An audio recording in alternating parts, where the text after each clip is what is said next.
Greetings, Dennis Fair, retired member of the Metropolitan Police Department, serving 29 years straight of uninterrupted service from June the 4th, 1990 to June the 8th of 2019.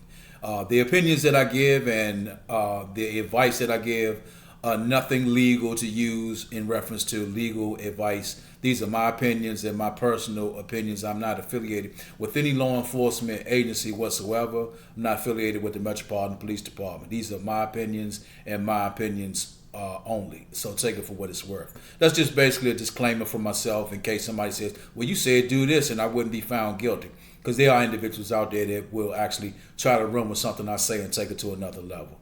Now that that's over, let's get straight to it. Hopefully everybody's getting ready for the 4th of July in reference to the fireworks and things of that nature and traveling out of town, off from work.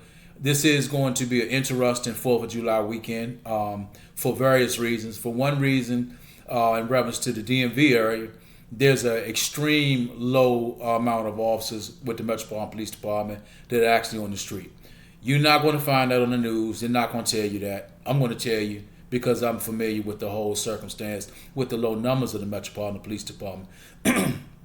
Excuse me, which is partially one of the reasons, among many more, why I declined the senior police officer position in 2019 that was offered to me at the closeout hearing of my retirement. I was offered $70,000 a year to remain in the same element and still collect my pension. To a lot of people, they're probably looking at the camera and looking at this video like, you are absolutely a fool. Yes, to some, maybe so. However, what's going on now was just starting in 2019 with law enforcement. So I saw this coming, and for a variety of reasons, I declined that money. As the famous line is, all money is not good money. And the Metropolitan Police Department money for that particular situation, it wasn't good money.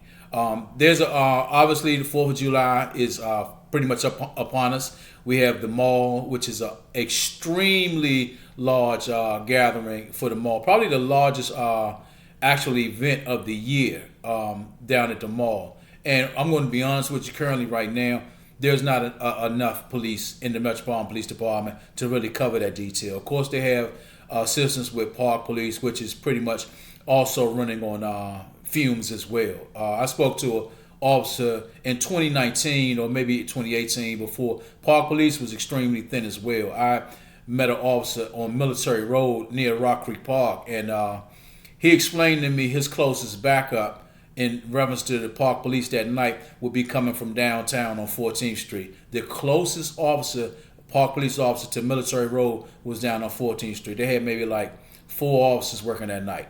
So, and they encouraged them not to do traffic stops or get into frivolous traffic arrest where that's going to take them off the streets for long periods of time because they had no manpower. This was in 2018 to 2019. So I can imagine what they have or don't have right now.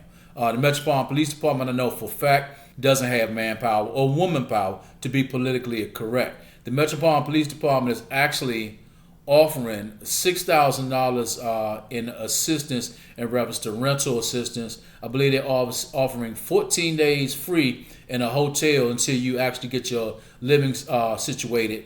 I don't know what type of hotel you're in. Don't be surprised if it's a Motel 6 or something like that. Not knock a Motel 6, but don't think that they're going to put you in the Four Seasons because that's not happening. And they also are offering, I believe, a $20,000 signing bonus.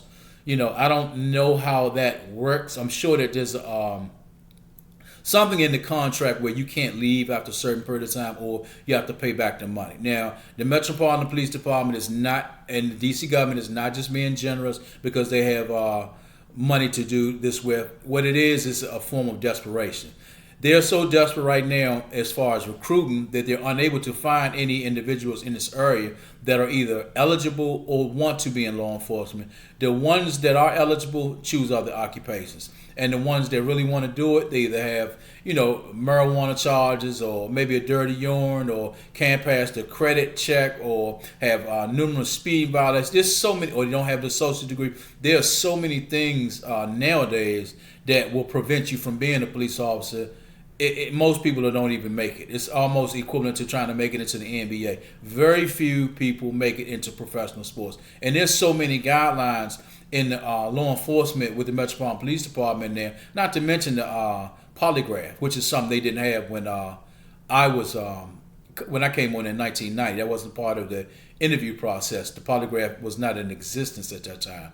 So there are so many things that will prevent you from doing it if one doesn't get you, the other will. Because the average person may not have perfect credit. The average person may have a prior misdemeanor charge or something like that. Nowadays, if that stuff is not expunged, they're not dealing with you. And the average person does not have an associate degree or equivalent hours. And if they do, why would you want to be a police officer? Other things you can do.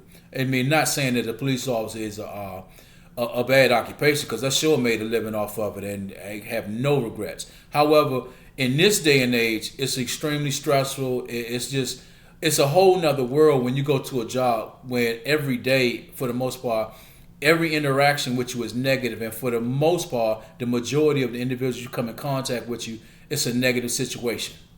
It eventually takes its toll on you if you're not mentally strong. Most of the people you interact with hate you. Or when you do interact with them, it's because something happened to them. They're a victim. Nobody's dealing with the police because it's a positive situation. So eventually it takes its toll on you. Now, what I was going to go into, this title of this video is basically fireworks and gunfire. Because there's going to be a lot of violence as far as gun violence this weekend starting the 4th of July.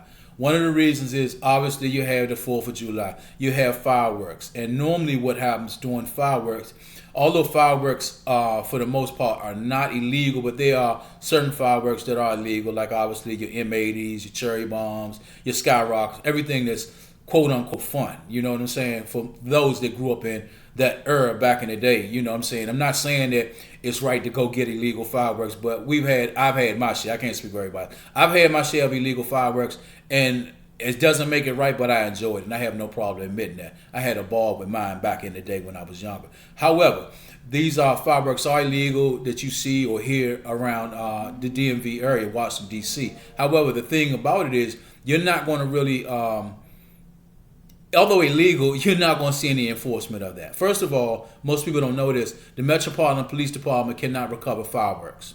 They can't. Fireworks are considered explosive, so they have to call the fire department or somebody from that unit that specializes in explosives. You can't just throw the illegal fireworks in the trunk of the scout car if you pull up and everybody scatters. It doesn't work like that. Now, what you can do, if everybody scatters, you can call the fire department, and basically they have to recover them. Then you have to go to the station. You got to prepare a report, and they have to be placed in this red canister that's designed for explosives. They normally bring it to each district during the course of the 4th of July months as it gets close to the 4th of July. Because sometimes officers do recover fireworks when they're dealing with these firework stands that sell illegal fireworks. Now, them actually going to an individual that's shooting off skyrockets and things like that and recovering those, very unlikely. Although there are some people that, you see on a lot of, if you're on the Nextdoor app, you'll see individuals talking about they're going to call the police. Good luck with that. As one that was with the Metropolitan Police Department 29 years, this is what normally happens. They normally have 2 scout cars in each district. Now, these scout cars are normally they might have a call sign of Firework 1, Firework 2. These individuals do nothing during the tour of duty but accept calls for service for disorderly fireworks. That's the classification. So you get a call for maybe Georgia Avenue and Kennedy, disorderly fireworks, individuals shooting fireworks in the street, lighting skyrockets in the middle of the street, or shooting Roman candles at cars, which they actually do, which is kind of foolish because you could call somebody to either lose control of their car, kill themselves, or kill someone else. Now, the thing is, they have a firework vehicle that does nothing but take these calls for service for the duration of the tour of duty, whether it be 3 to 11, midnights, whatever. Because during the 4th of July weekend, it doesn't matter if it's nighttime. They busting fireworks all day, all night. That's just how it goes. It hasn't changed for years. And these cars normally respond to the calls of service. And what happens, they may get to the scene, and most of the time, the individuals see the cars coming because the Metropolitan Police Department has a policy where you have to have the overhead lights on, which is another foolish policy that was implemented by Chief Ramsey. And the reason I say it's foolish is because with the overhead light on, that basically gives you a way if you are going into a scene where you can basically be killed. And me personally, although it was a policy to keep it on, I never turned it on. As soon as I saw an official or someone, as far as a rank of a sergeant that I knew that was really pushing that narrative and pushing that directive, I turned it on, because I didn't want no confrontation. But as soon as they got out of my sight, I turned it right back off. Why am I going to ride around with a red and blue light on to give myself away and possibly ride up on a robbery in progress and get myself killed so that the chief of police, whoever it is at the time, Peter Newsham, can give my family a nice crisp American flag? No, I don't think so. So even though it's a foolish policy, I know a lot of officers follow the rules, and you, as you should, but you have to use discretion and common sense. Common sense is not going to prevail if you roll up on a scene and you got those lights on and an individual sees you before you see them. So no, I never turn mine on. However, back to the fireworks. They will normally come out, and most of the time, the individual will see the police coming and they scatter, and the police clear the scene and say, okay, nothing found. What's the next call? Okay, we got another one at Ingraham Street and so-and-so. Okay, you go to that one. The individual see you coming, they disperse, and then they come back. You're just doing that all night. Now, a lot of times for officers that don't really want to do no work, that's a perfect assignment, because all you're doing is going from firework call to firework to call. They don't want you to actually take police action. They don't really want you to make arrests, because if you make arrests, it's going to take you off the street for a long period of time. You're going to have to place the fireworks, not you physically, obviously the fire department has, but you have to prepare documentation in reference to property receipts and reports in reference to the recovered fireworks. You have to make notifications. It's a lot to it. You don't just like on TV, just go to the station and dump the property off and go back to on the street. That doesn't work like that. Sometimes you may be there for a couple hours just doing paperwork. So that's not what they want. They basically want the 2 firework cars to just handle the calls for fireworks so that they don't tie other cars up. Because most of the time, these cars that are assigned to the fireworks are 10-4, meaning there are 2 people inside of this vehicle. So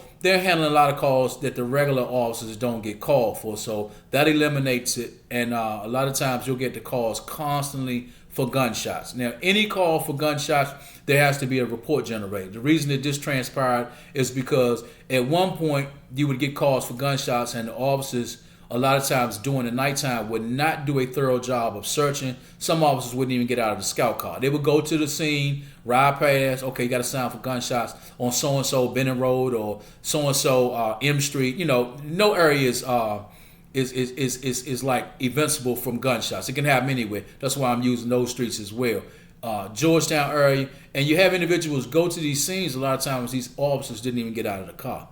And what happened was you had individuals that had already been shot and possibly could have lived if the officer had got out of the scout car and checked. Now, what happens, the daybreak officers get a call for unconscious individual under a car or by a car or behind a car. What happened was during the nighttime, the officer never got out of the car and basically just rolled past and never exited the vehicle. The individuals behind the car or in between the cars basically bleeding out or possibly already DOA, dead on arrival. You know what I'm saying? So now you have to generate a report basically for the Metropolitan Police Department to cover themselves, and the officers are encouraged to get out and do a thorough canvass. But a lot of times, depending on what area you worked, the call for gunshots or call for gunshots from the dispatcher was so often, you got that call so often, officers became complacent. Like I said, depending on what parts of the area you're in, 60 or 70, you're getting them calls every hour. 15 shots fired, so-and-so, so-and-so, Savannah Terrace. 34 shots fired, Alabama Avenue. You get these calls, and a lot of times you get there, and sometimes there's nothing found, nothing visibly found at the time. Now, during the nighttime, if you don't canvass thoroughly, you're not going to see that it's a body in between 2 cars. They tried to duck or what have you. You'll find this maybe later during the day work tour because they'll get the call that there's an unconscious male, and this has happened. That's why on every call for the sounds of gunshots, there's a police report generated. Now, also, during the fireworks, people call all the time for the sounds of gunshots, and a lot of times, unless you really know gunfire, it's very hard to distinguish fireworks from gunshots. Now, if you are used to hearing gunshots and fireworks and you kind of know the difference, you're familiar with guns, you know the difference. No fireworks have rapid, for the most part, rapid sounding burst. It just doesn't happen like that. You might have something that bursts and then another burst, but you don't hear no rapid burst like someone jerking the trigger, which is what most of these individuals do. They have no real knowledge or no skill in the shooting. They just pointing and jerking and spraying and praying is basically what they do. That's why they hit everything but their target, because they have no knowledge. And a lot of times, most of them are somewhat high or drunk or what have you, or just in fear. So obviously you're not going to hold a gun steady. You're not going to use marksmanship, because these individuals have no clue what any of that is. So a lot of times individuals do the canvas and they'll find a body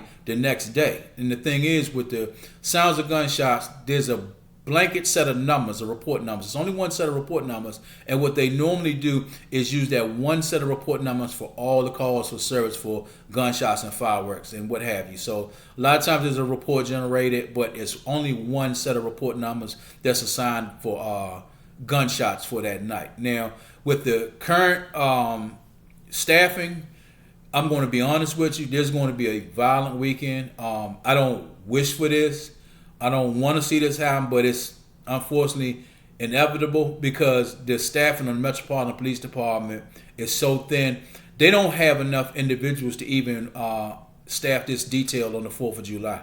Now, the 4th of July is one of the biggest details of the year, and when everybody goes downtown, obviously to see the fireworks, there's not a COVID situation, so there aren't really restrictions other than certain things you can carry down and certain things you can't. So this is basically issue. Clearly, Park Police doesn't have the manpower or woman power, to be politically correct. Now, the Metropolitan Police Department, I know for a fact, doesn't have it, because obviously the Metropolitan Police Department is much larger in membership than than the Park Police. Now, they're not going to tell you this, but the majority of law enforcement officers with the Metropolitan Police Department will not be on the street. They're going to be at the mall for the detail, the 4th of July detail. That detail normally starts Friday, and a lot of times you have members that have their days in the front. And the way they schedule you, you'll probably work 10 to a minimum, but you're going to do way more than 10 hours. You're going to do 10 hours, and a lot of times they'll stretch your days out, or you'll have your days combined together, and what will happen, you work like maybe 10 days straight, which it does take a lot out of you. But there's a lot of standing. There's a lot of dehydration.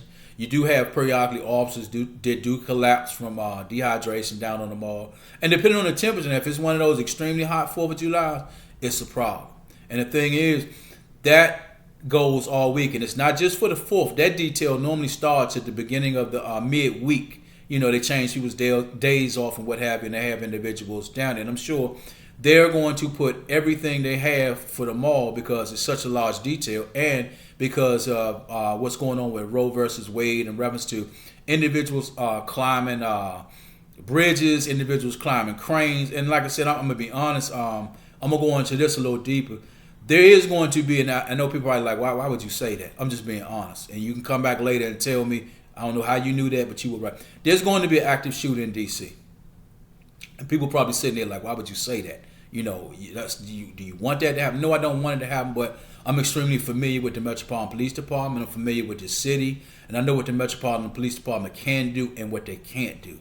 I know what kind of numbers they have right now, and they're extremely thin. Right now, Washington, D.C., is a soft target. And what I mean by a soft target, that means that it's a very, very easy target for a terrorist, because it's basically you don't have the manpower. A lot of the officers are not properly trained. Yes, you have officers that do carry the AR-15 and things of that nature. They have completed the training to be able to carry the AR-15. They do qualify periodically. I believe that maybe once a year with the AR-15. I'm not even sure, because that's not something I carry. But they are trained and they are certified. However, no matter how you complete the training, it's not the same as going into a building when you're being shot at or when there's really an active shooter, which basically was the circumstance with the Texas incident. Those individuals waited 77 minutes before they went in.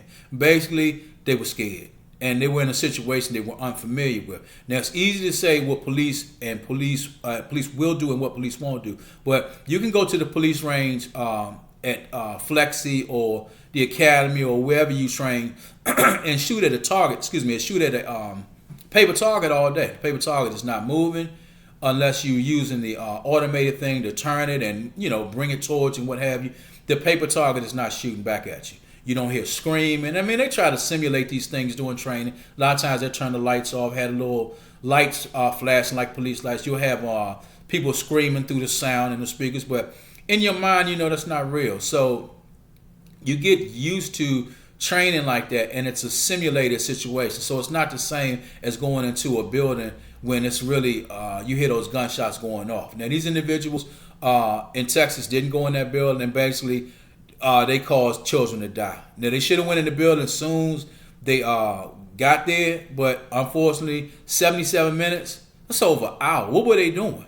Like I said, I spoke on the last video, the chief of police didn't even have a radio, which is a common factor for your high-ranking officials. And I tell anybody, when you see these political press conferences, when you might see the chief or the mayor together, after a shooting or a child has been killed, when they're out there, a lot of times you don't see a police radio.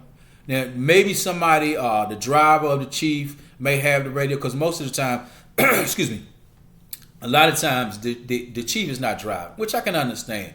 But there's normally a driver, somebody he's familiar with, or somebody that, just got that gravy position. Hey, my job is to drive the chief around. A lot of people would take it, a lot of people wouldn't, depending on, what you like in law enforcement. If you can get out of work and drive the chief around, which actually is a whole nother workload, but to some, that's a sweet position. I personally wouldn't want to do it, and I'm familiar with Chief Conti. I wouldn't want to do it. However, a lot of times the individual driver might have the police radio, but a lot of your top-ranking officials don't carry radios. Now, they have the departmental cell phone, but what happens if you can't get a signal?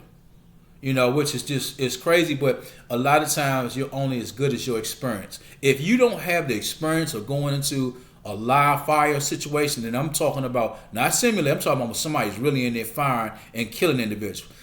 You can talk about what you're going to do. Everybody has a plan or say what they want to do until it really kicks off. It kicks off, you'd be surprised on individuals that are perfect shooters at the police range, but get into a situation with somebody firing back, they hit everything but their target. It's very hard to maintain your composure when you're being fired upon, or when you go into a situation where you might not come back out.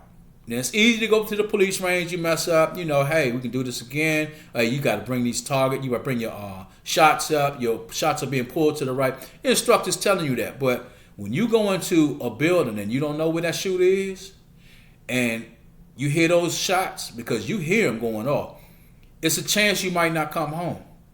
Or you may come home so severely injured, you'll never be able to police again. Your life won't be the same again. A lot of individuals think about that, and that's what you signed up for. I knew from the jump that it was some nights that I just might not come home. That's just a chance you take. You took that oath, that's part of the job. It's not guaranteed that you come home. Now, we are sergeants that back in the day, they would tell you, look, the objective is to come in here and check off like you checked in. A lot of times new officials, they don't really push their safety thing as much, but the problem, you don't have the staffing that's adequate to deal with the streets for the 4th of July weekend. The majority of the staffing is going to be placed on the mall. So what that means is during the calls for service, you're not going to have a whole lot of police officers taking calls for service, which means that a lot of times your runs and calls for service get backed up. Now, I know there was a time with 6th District calls with service outnumbered the police officers on the street so bad that when the new shift came on, sometimes they would have 30 pending runs or more. Now, I remember this, 30 pending runs. And a lot of times the watch commander of the district would tell them, look, be advised, nobody's checking off, nobody's going home till we get these calls for service down. That means when you get 30 pending runs, you really never can catch back up. You can never take care of those calls for service because you got more calls for service than you got officers on the street. Now, I'm not sure if they have a lot of pending runs now, but I do know for a fact they don't have a lot of officers on the street. Officers are resigning, officers are retiring at a record number. They're over 500 now, officers short. And they're doing what they can and offering every incentive they can to get you, other than give you a free house. If they could do that, they would do that. It's not working. You know what I'm saying? It's really not working because you have to take into consideration they went a whole year doing COVID with no police academy class. That's equivalent to, in sports, going a whole year not drafting anyone. Your team is going to be through, and that's basically what it is. The Metropolitan Police Department, I don't have a problem saying this because I'm brutally honest. I call it like I said. Right now, they have lost this city. And, of course, there was just the election. It appears Muriel Bowser is going to be back in the same position. Now, me personally, I'm a D.C. resident. I don't really get into the whole politics of who I voted for. But in this particular case, I would. I didn't vote for Muriel Bowser. I just personally didn't. In my opinion, she's clearly about revenue. And, of course, if you say stay hood, her eyes light up like Christmas. And if you say stay hood, but you talk about maybe 4 or 5 15-year-olds, teenagers getting killed within the last week or two, which didn't even really make the news. About 4 or 5 teenagers has been killed in the last 2 weeks in Washington, D.C. That didn't make the news. I follow different news feeds, so I'm privileged to see a little more and know a little more than the average individual. Now, these individuals getting killed a lot of times don't make the news because in the media aspect, they don't consider that news. Somebody getting killed, and this is messed up, but somebody getting killed, for example, on Alabama Avenue, and it could be any part of Alabama Avenue. There are a lot of homicides that have been committed on Alabama Avenue versus M Street in Georgetown. M Street is going to get more coverage because it's not a routine thing in Georgetown. That's one of the reasons. And also, another reason, I'm going to be brutally honest, it happened in Georgetown. See, things like this are not expected to happen in the so-called good areas of Washington, D.C. Now, Alabama Avenue, a lot of times, you won't even see the media over there. Or you might see one Metropolitan Police Department official. One. You're not going to see the chief. You're not going to see the mayor. You're not going to see none of the cronies behind standing in the background. Georgetown, you're going to see the mayor. You're going to see Chief Conti. You're going to see everybody in the background. You're going to see individuals in the background. You have no clue who they are. But they're going to be down there in Georgetown. It's the bottom line is certain areas of Washington, D.C. matter more than other areas of Washington, D.C. I'm not going to sugarcoat it. I've always said it, even when I was a Metropolitan Police Department officer. The policing isn't the same for Georgetown versus other parts of the city.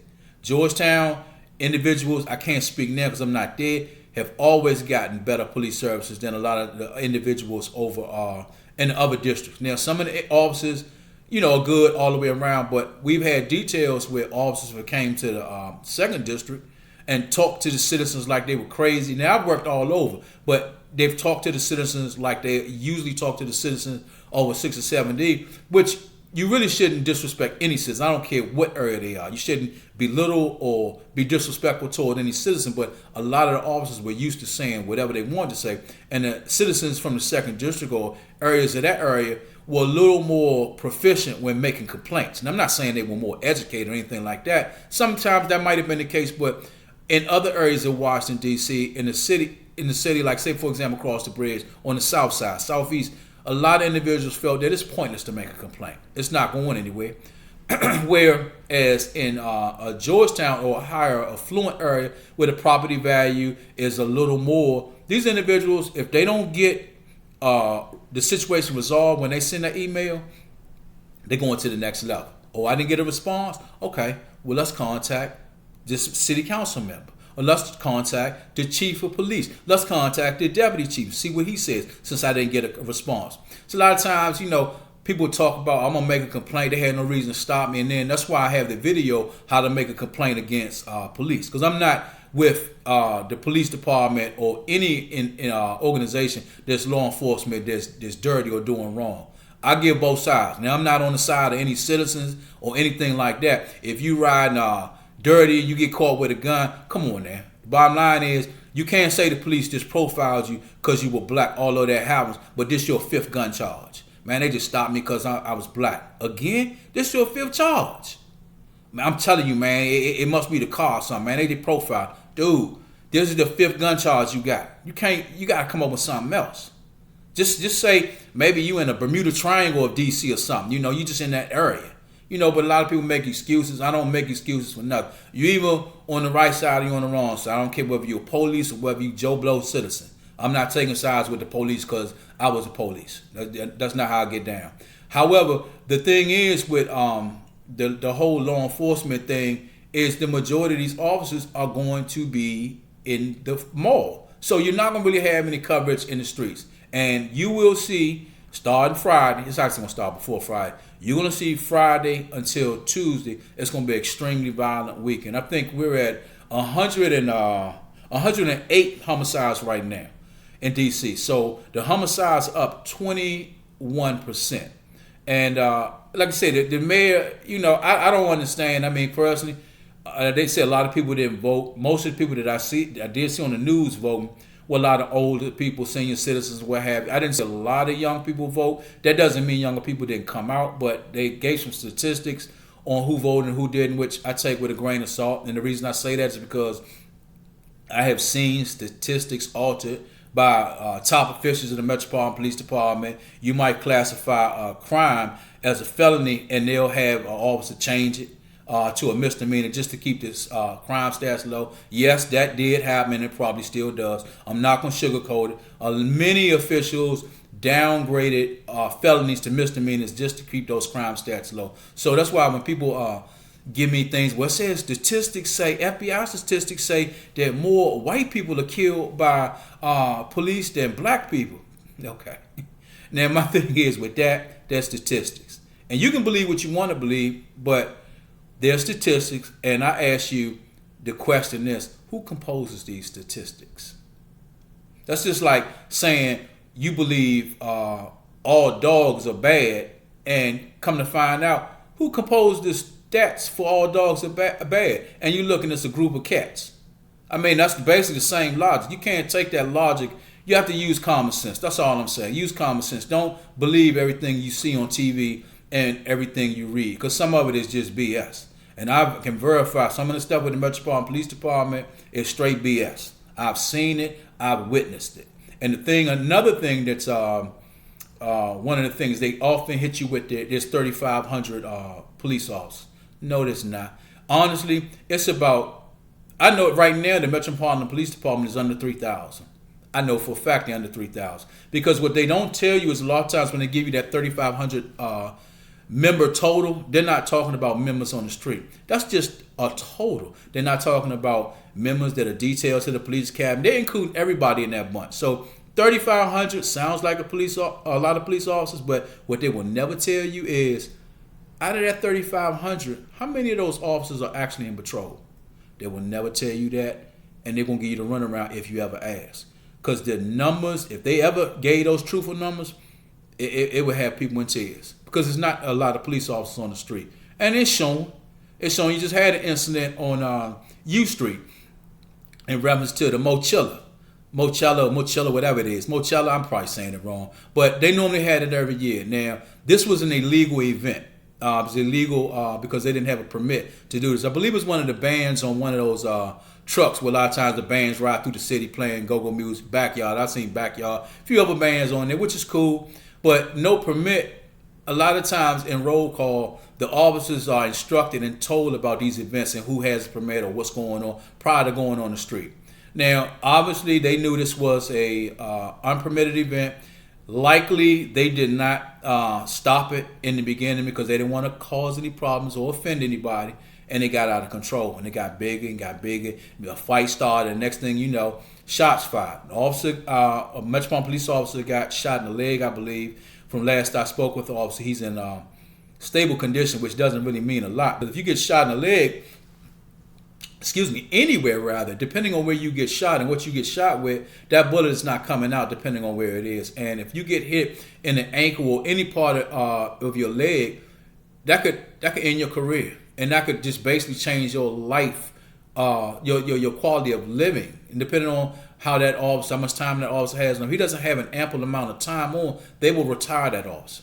And obviously they'll retire you with basically pennies. And if you try to work on a disability, you'll have a limit on how much you can make, which what you can make is basically poverty levels. So it's a very tricky situation. If you don't have the time on, the Metropolitan Police Department basically sweep you to the left and keep the line moving. That's why I did what I could to not get severely injured, because the Metropolitan Police Department really could care less when you get injured. Now, I know that for a fact. I'm not speaking on something that I don't know about, and that's a whole nother topic. But the individual Metropolitan Police officer was shot in the leg. I think 3 other people were shot. No, 2 other people was shot and 1 was killed. It was total of 4. 1 Metropolitan Police officer shot, 2 others, and the other individual, 15-year-old, killed. Now, mind you, it's my understanding that supposedly, I believe I read this correctly, and the 15-year-old that was killed had a gun on him, and I believe he had been shot before, which doesn't make him an enemy or bad, because no one really knows the circumstance. The bottom line is, when you think about the shooting on U Street, that particular area is walking distance from the 3rd District. Walking distance from the 3rd District. And they allowed this to take place because they didn't want to make waves. No, we can't stop it now. Nobody wanted to enforce the law because they're worried about, oh, they just stopped it because we black or this so and so. They don't want any type of altercation with the public. At some point, you're going to have to do the job. And I can say it, I have no problem saying the Metropolitan Police Department is failing tremendously. And the bottom line with the whole ATV situation, they riding through the city, just basically taking over. So we just not going to stop them. We're not going to do anything. The mayor smiling and grinning, and I just didn't understand what the so-called happiness was. You got a bunch of cronies or individuals in the background after she won, hoping to get a job or get on the contract bandwagon where she'll hand you a contract for maybe contributing to her campaign, because it's a pay-to-play thing. And she's smiling and grinning, and I'm like, at the time, it's like four juveniles been killed in less than 2 weeks, but you smiling and grinning. What is that to celebrate when your kids are getting killed throughout the city? But I guess, like you say, in this type of situation, it's all about revenue and statehood. Now, when it comes down to violence, every now and then you'll see her at one of the press conferences, but you're not going to see her over on Alabama Avenue. You're not going to see her in some of these other areas of the city. I'm just being honest. They can talk about Marionberry and all that stuff, but one thing about Marionberry, a lot of people don't understand. Well, why they keep supporting him in this situation? Marionberry was true. You know, he was real. And a lot of these individuals, once they get elected, they're not going back to that neighborhood. Get your vote, and I know I told you that I was going to do this. Just like, for example, the George Floyd bill. Elect me, we'll have the George Floyd bill, we're going to do this. Where's the George Floyd bill right now? And most people don't even talk about it no more because some people are very forgetful. That George Floyd bill is not going to happen. Although they told you what you wanted to hear till he got in office, and they told you about the student loan. Oh, I'm going to forget a student loan in office. Last seen, last heard. Oh, did I say that? I was going to forget student loan? What about that George Floyd bill? Matter of fact, what bill are you talking about? Everybody has amnesia in there. But a lot of people don't address that. Our people are, a lot of times, and I'm not referring to black people, I'm just saying people in general. People, when I say our people, I'm talking about Americans, are very, very forgetful and go on with their life after they vote. It takes more than voting just to vote. If you don't hold these individuals accountable, they vote, they getting on TV, skinning and grinning.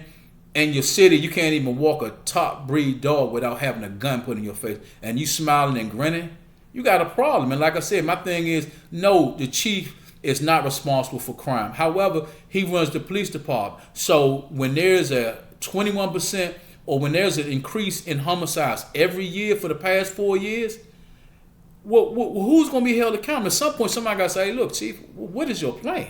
You know, I know you said you plan to increase these patrols, and I know you said the whole, we're not going to tolerate this anymore, and I'm outraged. That's cool and all. But what are you going to really do?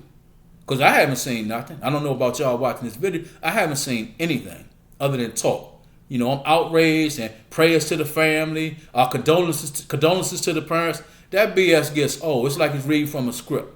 Same old BS, no action. You know, these children getting killed. These parents are burying their children. Somebody, in reference to the 4 or 5 just recently killed, instead of preparing for the 4th of July cookouts and things like that, they got to figure out how to plan for a funeral. And, you know, a lot of times these individuals don't have insurance for these individuals that at this young age. You know what I'm saying? And it doesn't make them ignorant or anything, because you don't expect your children to be killed at this age of life. And, you know, a lot of times you got your politicians, they're not concerned. And you can see it. You can see it. And like I said, for example, with the mayor, she's more concerned with revenue and statehood. You know, if you contributed to her campaign, I'm sure you're going to be taken care of. But other things like the violence, Violence interrupters. I heard all that. I sent an email to Charles Allen. No response. I sent an email to the violence interrupters to ask what is it that they do and how do you qualify for it and do they get paid? No response. I asked about the police reform committee. Who's on that and how do you get that? Now, I believe I did get a response to that. They told me Charles Allen handpicks the members. So they have, I think, Morgan Kane, who is a high-ranking official with the Metropolitan Police Department, a couple of other individuals from, I think, Georgetown University. Why would you have these individuals like Morgan Kane, for example, who I don't personally know, but why would you have a member in high-ranking position working with the Metropolitan Police Department assigned to the police reform committee? That makes no sense because she's going to be biased. That's just like putting me on the board as a police officer. Although I'm not going to be biased, but on the same note, I'm still employed with the Metropolitan Police Department. And that would make sense to put me on now because I have no ties to the Metropolitan Police Department. This woman is employed by the Metropolitan Police Department. Why would you have somebody in management on the police reform board? So that goes to show you the level of incompetence and things a lot of people probably had no idea. I asked, what did I need to do to be on it? Because I'm no longer employed with the Metropolitan Police Department. I got no problem calling a spade a spade. You know what I'm saying? If you wrong, you wrong. I don't care if you're a chief of police or you are officer. The bottom line is nobody's perfect, but we're not going to give people the benefit of the doubt simply because they are high-ranking members of the Metropolitan Police Department. And the bottom line is, if I was the mayor, I would ask the chief, look, I know I appointed you. What do you have in plan for this violence? But it don't seem like anybody's concerned. Now, he talks a good game. She talks a good game. They have the cadets in the background and what have you. But where does that go? That's only good to the next shooting. And then you got the same thing. Condolences to the parents. And if you saw some, dial 727 so and so and so and so. If you see something, say something. Same traditional textbook BS narratives that they give out every time. But back to the topic. It's going to be a very violent weekend. I'm going to be honest with you. If you watch the news, you'll see exactly what I mean. There are no police officers as far as staffing that are really on the street. They're very thin. It's going to show this weekend. So those of you that are going to be out and about, watch your surroundings. Pay attention to your surroundings. If you haven't already watch the carjacking video. There's a very limited amount of police that's going to be available doing Washington, D.C. for the 4th of July because the majority of them are already detailed to the mall. So watch your back when you go to these gas pumps or things like that. I don't have to tell you how hard times are when it comes to gas. And if things don't improve as far as this economy, and it doesn't look like it, by the holidays, things are going to get a whole lot worse. So watch your back when you go to the gas station. Try not to go at night if you are female or, you might be a senior citizen, what have you. Not saying that females can't hold their own, but a lot of times females and senior citizens or individuals that are alone are often targeted. So I'm not putting you down because you're a female or a senior, but you are a lot of times are the ones targeted. And if you haven't already watch the video on carjacking because I go into a lot of details on how these individuals actually do intel and contact one another. Individual, like for example, standing at the pump begging for money is actually in cahoots with somebody, and he's telling them, hey, look, it's a person in the back of the car. Like I said, when she pumped the gas, you can go right in, or he's distracting, or she is distracting. So watch the carjacking video if you can, or if you haven't already watched. As always, share and subscribe. This is not a monetary forum where I'm trying to get money or a whole lot of subscribers. If I get subscribers, I get them. If I don't, I don't. I'm just trying to give back some information that the average individual is not going to get on the news or see. All you have to do is pretty much, if during your work hours, your lunch, or maybe even if you're working out, push play on video and listen. That's all you got to do. Now, maybe absolutely nothing in one video that you can use, but out of all the videos that I place, I know for a fact there'll be something that somebody can use in one of those videos. So my thing is, if you can't use, share it with somebody else because they might. And again, watch your back this weekend because it's going to be a whole lot of violence as far as gunfire and what have you. And there are not a lot of Metropolitan Police Department officers available this weekend to answer calls for service. So if you do dial 911, don't be surprised if you are put on hold. That does happen, and you'll get the recording that says, if this is an emergency, please don't hang up. Someone will be right with you. Now, that's crazy to think that you would get that, but you will get that if there are a lot of pending calls for service or the 911 dispatchers are backed up. Somebody kicking your door in, You can't tell that person, hold on, I haven't got through the 911 yet. Just give me a few minutes. They're gonna commence to kicking your door in. So it's not gonna be like they're gonna wait like, wait, I'm gonna give you 5 more minutes, man. They better answer. It doesn't work like that. So I would tell anybody that if you are comfortable looking into gun ownership in Washington, D.C., Maryland, Virginia, wherever you're watching this video, if you're comfortable and you have a situation where you can secure the firearm and it's won't be an issue among your children or loved ones, look into it. Look into it. I'm not one of those individuals that's like, oh, guns are bad. No, I have carried a gun for over 30 years. And I haven't had it go off by itself yet. The bottom line is people are the problem, not the guns. People have been carrying guns. If you have relatives or family members down south, guns were just a part of everyday life, like biscuits and pancakes down in the south of somebody's house. You might see a gun hanging on the wall in somebody's house. No big deal. That's grandpa's gun. Or, man, where you get that big shotgun from? Or that's your Uncle Rodney's, and he killed so how many deers with that? No big deal. So it's not the guns that are the problem, it's the people. And again, I'm going to repeat this. And a lot of people are going to probably be like, why would you keep saying it? There's going to be an active shooter in Washington, D.C. And the reason I say this with the Roe versus Wade, and this is basically, Washington, D.C. is basically a time bomb. And it's a fuse on it. And it's slowly burning down. And eventually you'll see exactly what I'm talking about. No, I don't have any intelligence, or I don't have anything like that, because the next thing you know, the FBI will be knocking, hey, you said it was going to be a active shooter.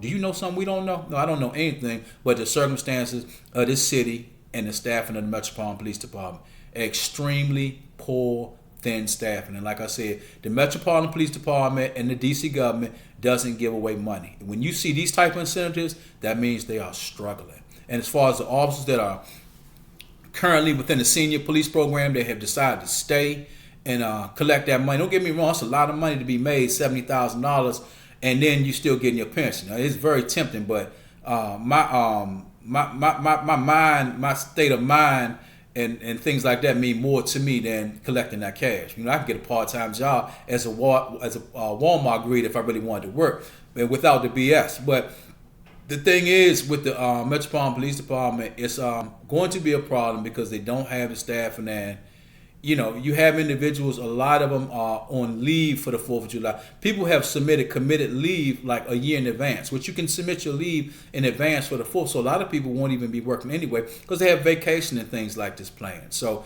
it's no way to accommodate a detail this big because Park Police can't handle it alone, and your majority of your department will be on the mall. I just asked anybody that's watching this video, subscribe, share, and please be aware of your surroundings. Wherever you go, I don't care if you're in Maryland or Virginia, you can get carjacked or robbed at any given time and anywhere. The only such thing as a safe place is in your mind. Keep that in mind. The only safe place is in your mind. Because all that thing about, well, I thought I was safe because I was in, which I've had individuals say that, well, I thought because we was walking downtown and it was well lit, we're tourists from Arizona, we didn't think that somebody would break in our car, yeah, but you guys didn't take your luggage upstairs to the hotel. You left all your luggage in the vehicle parked in front of the hotel. He said, well, we were so tired. So you got a smacked out window and you got about 4 suitcases gone. That's your clothes, that's all of your material. You didn't feel like carrying a laptop, and you left all that stuff. Now maybe in Arizona you could do that,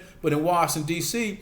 you as the youngins say, you a lick, you a target, you're free. That's free money. Break that window out and get all those bags. It's bound to be a computer or some video games or something in there with all these bags.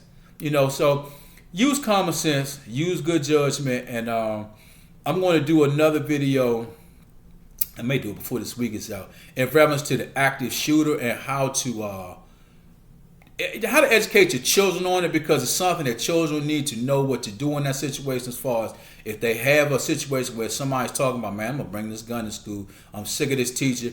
A lot of times the no snitching thing is real. Nobody wants to be labeled a snitch, but if snitching saves somebody's life, or snitching could have saved all those children's lives, then I encourage anybody to snitch. All that BS about snitches, no snitch, no, snitch. Because if that could save some of those children from dying, then that's what should have happened. Obviously somebody snitched recently, and one of the individuals had a ghost gun, had brought to school fully loaded.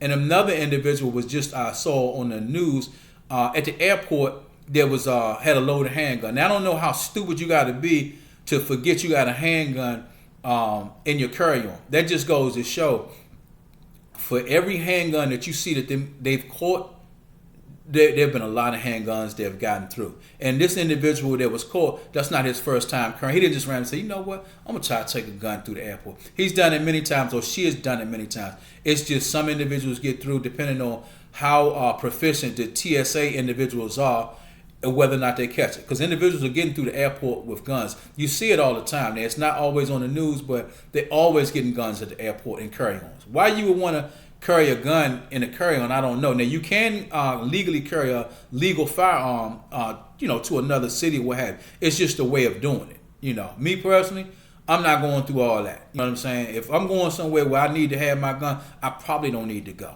So, give the 4th of July a lot of observation. If you're out and about, if you're going somewhere, I don't care if you're going to a part of North Carolina or South Carolina where it's only the population is like 4,000. Watch your back and be aware of your circumstances. And if something doesn't feel right, it's normally not right. But I am going to do a video on active shooter and in reference to, what to tell your children, and as far as if they get into a situation like that, don't run in a straight line. You will be running like in a zigzag formation. It's hard to hit an individual just running like that. And, as far as what to do, because like you said, if it's a situation where it's an individual kind of talking weird, these are things that need to be brought to the teacher's attention. If the child is not comfortable doing that, then child tells you that you as a parent or caregiver, aunt, grandmother, whatever, it's your responsibility to call that school and tell them. They obviously, you tell them you don't want the child to be known as the one who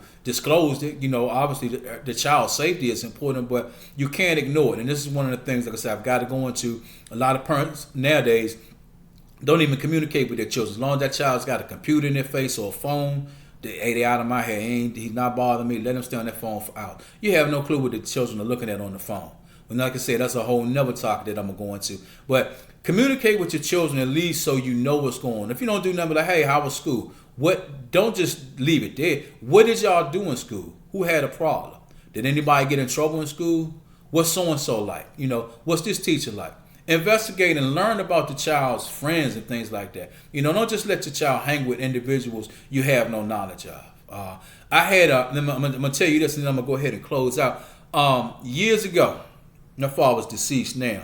My father died when I was 15 in 1985, and he had an aneurysm. But years ago, one of my friends that used to come around, and the funny thing is, never had any problem with it. My father never had any problem. But my father told me that it was something about, he said, something about him I don't like. I didn't understand that. I really didn't understand that. And it was kind of weird. I dismissed. I was young then. I was like, oh, man, wonder why he feel that way. This is my guy. He's cool. But it had something to do with the individual. When he did come, he wouldn't really talk, wouldn't really say much. My parents would speak and what have you, and he wouldn't really talk. He would just and that doesn't mean a person's bad, because they might be shy, they just might not be an outgoing person. But my father, I don't know what he saw. And as time went on, I'm not going to really go into it in details, but I kind of later in life, I found out why my father didn't like him. And it had nothing to do with anything my father said. I don't know what the instinct was, but to make a long story short, the individual wasn't really my friend, without really going into details. I found that out as an adult, but I just to this day wish I could ask my father, what did you see at that early age that obviously I didn't see? When you're young, you rolling with everybody. It's hey, look, he cool, doing some stupid stuff or whatever, throwing rocks at stuff, throwing rocks at people's sheds, mischievous stuff the kids do. Obviously we wasn't really doing a whole lot of stuff with guns and stuff like that. That's a different era. We wasn't into that stuff. But, obviously my father saw something that I did not see. And as time went on and we all grew up and I became an adult, this individual I kind of realized really wasn't my friend at all, So I just wish my father was still living so I could ask him, what did you see? Or how did you know that this individual didn't have my interest at that early age when we were young? But I can't. Maybe like I said, if in the future, if I'm no longer on Earth and we meet again, my father, I'll ask him because, like I said, but. The summary, know your children's friends. You know what I'm saying? Do a little more investigating. You know what I'm saying? Find out what they looking at on the computer. Because all that, I had no idea he was into that. I can't believe he took a gun to school. That's because you never was paying attention. And don't get me wrong, it's no such thing as a perfect parent. But we've had, matter of fact, I think individual I used to work with, he's the official. His son took his service weapon to school like twice. Now, obviously, the child is at fault, but on the same note, as an adult and you're a police officer, it's your responsibility to secure that weapon at all times. Why does your child know where your gun is and have access to it? You know what I'm saying? So that's a failure on the police officer's part and the parent's part. I mean, and the child's part, obviously, to take it, but the same thing is you're supposed to be responsible for that gun. You know what I'm saying? Your child shouldn't have access to it. And it doesn't mean police officers. It goes for individuals with illegal guns and individuals with guns that are illegal. As there was one child, I think it was in Southeast, that found a gun, and they still never really talked about what happened in that case. You know, the individual supposedly shot a child, or actually shot herself or himself and killed him, but the police haven't really talked about it. The news hasn't really followed. And that's what I'm talking about when I say the news only follows certain situations. You know, a lot of situations kind of like float off into space, into the clouds. Like I often bring up the shooting on Queen Street, it was Queen Street Northeast, where Metropolitan Police officers actually shot an individual and killed him, and allegedly, the individual tried to take one of the officers' weapons, and there were multiple officers on the scene, but none of the camera footage shows that, and supposedly the camera fell off and hit the ground and didn't capture it. Now, I'm familiar with body-worn cameras. I've carried them. I'm familiar with them. I've never seen a camera fall off and turn itself off by hitting the ground. And if you have multiple officers on the scene, nobody's camera got that coverage. Now, I'm sure what they did was settle out of court, gave the family a few $1,000s, and depending on that family's financial situation, they agreed to not talk about it or just take the money and keep it moving. It doesn't work like that. And I believe, matter of fact, the situation with a female, I believe it was Kim Porter. If I'm just talking off the top of my head, the white female officer that shot the individual, which she was trying to tase, but she ended up shooting him instead. I believe that family settled out for maybe $3 million, which isn't anything. After you pay attorneys and depending on your financial literacy, that money is gone within 2 years. Depending on, you get into a situation where 1 million family members come and talk about, hey, look, I want to open a barbershop. Well, let's open a nail salon. You get all the families that come out of the woodwork, that money is gone. $3 million or whatever amount of money is no replacement for a human life taken by a police officer's negligence or anyone's negligence. So, again, keep that in mind. Get ready for the 4th of July. It's going to be a violent weekend, extremely violent with the gunfire. There are no real police officers as far as staffing on the streets in reference to the Metropolitan Police Department, PG County. All those departments are thin because individuals are retiring from law enforcement as fast as they can get out, and I can't blame them. Like I said, I thought I would be able to do December of 2019, but Halloween came, and I went down there Halloween and placed my papers in for retirement. My goal was to wait till December and retire Christmas. I just wasn't going to do it. It just, things that got so turmoil within the Metropolitan Police Department. A lot of the newer officers are very scary. They don't want to put their hands on anyone. And I'm not saying go around doing no George Floyd type situation or no Rodney King, but at times you're going to have to put your hands on somebody in the law enforcement. There are individuals that's just not going to tell you straight, I'm not going in there. I'm not getting in there and not getting in the police car. Or you got individuals saying, I'm not getting out. Come get me. So what you think we're going to do? Now, I was taught to go get you. Now, as soon as you telling me you're not coming out, myself and my partner, we coming to get you. You know, we're not overly aggressive, but when it's time to be aggressive, we'll take it there. But a lot of the other officers, they don't want to touch nobody. They don't want to do thorough searches. I can't tell you how many knives and all types of contraband I found in the coin pocket. Now, everybody knows in law enforcement, the coin pocket of your jeans is where a lot of individuals will keep crack and weed and all types of paraphernalia. a lot of the individuals, the newer officers, wouldn't even go in these pockets because they, oh man, he's homeless and he stinks. So what? I've dealt with individuals that smell for 29 years straight, dealing with transports and other individuals with lice. I could go into some details that will probably make you want to go in the bathroom and throw up, but you still have to search him. You can't not search an individual because he defecated on himself or what have you. You still got to search the individual. Obviously, that's what gloves are for. But the newer generation of police, not all MPDRs, but the majority of them, a lot of them are cadets. They're new. They have no clue what they're doing. They're not properly trained. I inquired, actually, in reference to the police academy, why don't you guys bring some veteran officers in and put them on the payroll like myself and let us talk to some of these individuals so they can learn and not do stupid stuff like racing the scout cars. One individual just got caught up, I think, in a robbery. That was a cadet. So I mean, it's you don't have they have these little trainings, but they're rushing these individuals out of the academy so fast, and the officers that are there, they'd be crazy to stay there if they're eligible for retirement because they're not going to get a raise anytime soon. The raise that the Metropolitan Police Department officers that are due for with the cost of living, they're not going to get that. As a retiree, I get a cost of living increase yearly. But these individuals that are actually active members of the Metropolitan Police Department, their raise went into the $6,000 towards rental assistance. Their raise went into the $20,000 for the signing bonus for new recruits and the 14 days in a hotel. So a lot of officers think, well, when are we going to get a raise? You're not going to get a raise. Your raise went toward new recruits. So to actually be there at this stage of the game and eligible to retire and still be with the Metropolitan Police Department, I just can't see it. To each his own, and maybe some individuals are that in love with the Metropolitan Police Department. I've served my time and I've enjoyed it and I have no regrets.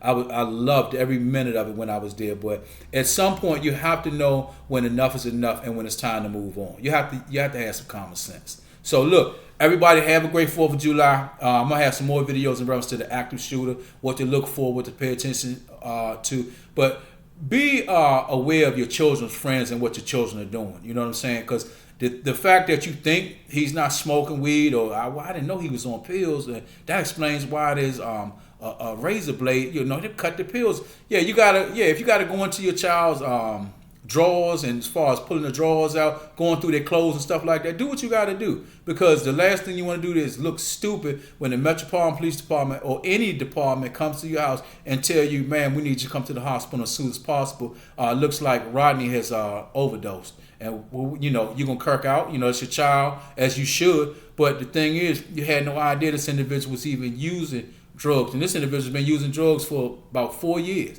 You never knew it. You just figured he was sleepy from school. No, he's sleepy because he's been taking Percocets. So look, pay attention to your surroundings, and look, everybody have a 4th of July.